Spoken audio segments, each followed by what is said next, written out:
काका एक पण हल्ला का पाहिजे काका काका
नैवेद्यं गृहदां देवमुखिर्महे जलं गुरुत् इत्थं नैवेद्यं परत्रं च परागदे नैवेद्यार्थे पयोविकार नैवेद्यं समर्पयामि प्राणाय नमः पानाय नमः व्यानाय नमः उदानाय नमः समानाय नमः ब्रह्मणे नमः नैवेद्यं देवानं समर्पयामि प्राणापानं व्यानोदानस्वानाः कराभोजनं हस्तप्रक्षालनं मुखप्रक्षालनं समर्पयामि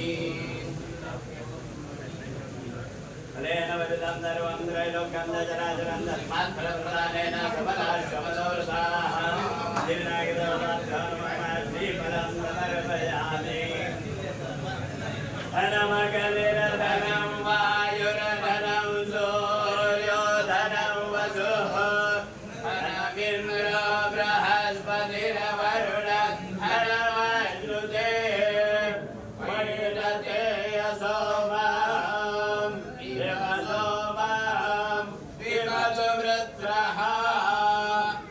Incoming voice call from Siraj Sunar.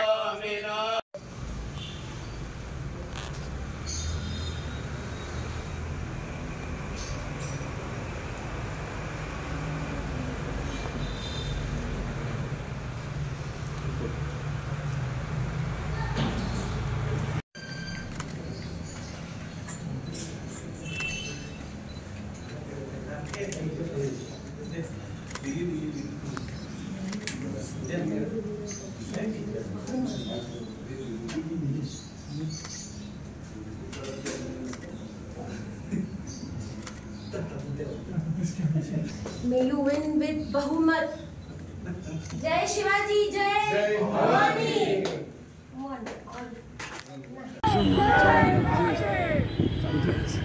अभिवादन केलं आणि आपल्या सगळ्यांना माहिती आहे यशवंत विचार म्हणजे लोकांचा कल्याणाचा विचार, लोकांचा हित जोपासणारा विचार, हे यशवंत विचार म्हणतात. पण ह्या मला आता काल कळालं की सातारा लोकसभा मतदारसंघात 4 सभा देण्यात आल्या. आता हे कुठले यशवंत विचार सांगणार समजत नाही. भ्रष्टाचाराला दडणं हे म्हणजे काही यशवंत विचार नाही आहे. भ्रष्टाचाराचं समर्थन करणं हे यशवंत विचार कदापि होऊ शकत नाही.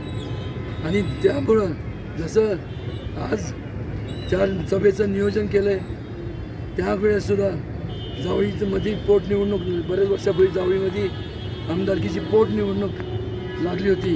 त्या ठिकाणी सुद्धा आमदारकीच्या एवढ्या छोट्या मतदारसंघात सुद्धा 20हून अधिक यशवंत विचाराच्या सभा घेण्यात आल्या. पण ते त्या यशवंत विचारांशी संलग्न नसल्यामुळं तिथंसुद्धा यशवंत विचारांचा जो उमेदवार होता त्याच्या विरोधात त्यांनी 20 सभा घेतल्या, तोच विजयी झाला. आणि इथं माझं तर म्हणणं आहे एवढ्या छोट्या मतदारसंघात जर आपण 20 सभा घेत आहे तर माझं तर म्हणणं आहे की 20 काय तुम्ही 4 नाही 40 यशवंत विचारांच्या सभा घ्या. पण भ्रष्टाचार जाणार नाही आणि निश्चय हा लोकहिताचा यशवंत विचाराचा होणार आवर्जून या ठिकाणी सांगतो. कोण या 4 सभा जे घेत आहे आणि कुणाच्या विरोधात हे कोण आहे घोटाळेबाज हे आहे हे तुम्ही शोधा ते तर